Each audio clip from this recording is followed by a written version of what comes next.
Hey, Ethan here, and in this episode we'll be looking at the original Portal game, published and developed by Valve in 2007. It's honestly one of my favorite puzzle games of all time, and now it's time for me to explain why.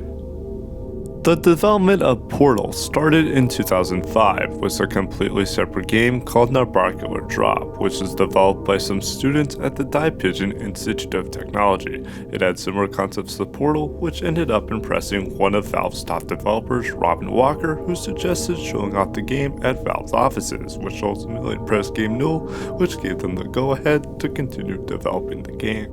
There were about 10 developers working on the project in total. They also worked with Valve's Half-Life series writer Mark Laidlaw to create a story that ultimately made the events of Portal in the same universe as Half-Life. It was then published and released by Valve first on October 10, 2007 for the PC and Xbox 360 as part of the Orange Box, which also included Half-Life 2 and Team Fortress 2 as part of the package.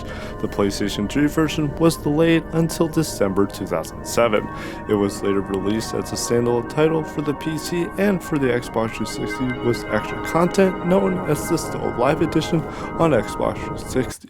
Later in 2022, it was released for the Nintendo Switch as part of the Portal Companion Collection, which included both Portal 1 and Portal 2. It did also get an RTX update for NVIDIA graphics cards that same year.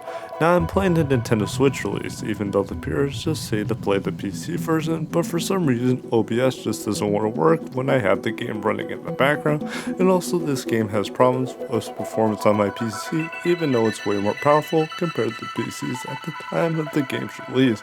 Also, I mainly use this to get most of my day-to-day work done nowadays, so yeah, the Switch version it is.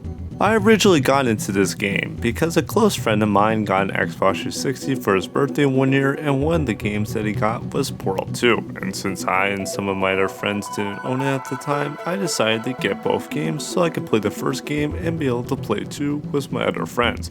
Up until this episode, I have not been Portal or Portal 2, but finally finished Portal 1 on Switch because it looks like the PC version, has all the content of the 360 version, and can run at 60 FPS, making it the best console version of Portal officially to play, but I think it's finally time that I talk about the game itself.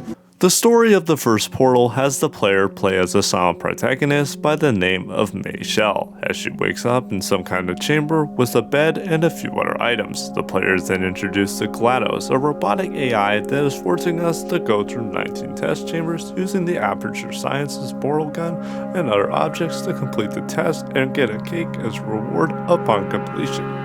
After Shell completes the 19 test chambers, GLaDOS tries to kill Shell by forcing her to survive different death traps, which eventually leads Shell to the location of GLaDOS herself, as Shell has to destroy GLaDOS by taking parts of her robotic body and putting it into an incinerator. Shell is able to survive and leaves the Aperture Sciences lab facility, with the cake in the end being a total lie, and that's basically the story of Portal 1. The gameplay of Portal 1 is played from a first-person perspective. As I said before, you play as May Shell, a test subject at the Aperture Science Computer Enrichment Center. It has you, the player, go through 19 levels using the Aperture Sciences portal gun, which can create both a blue and orange portal. However, portals can only be placed on white-colored surfaces.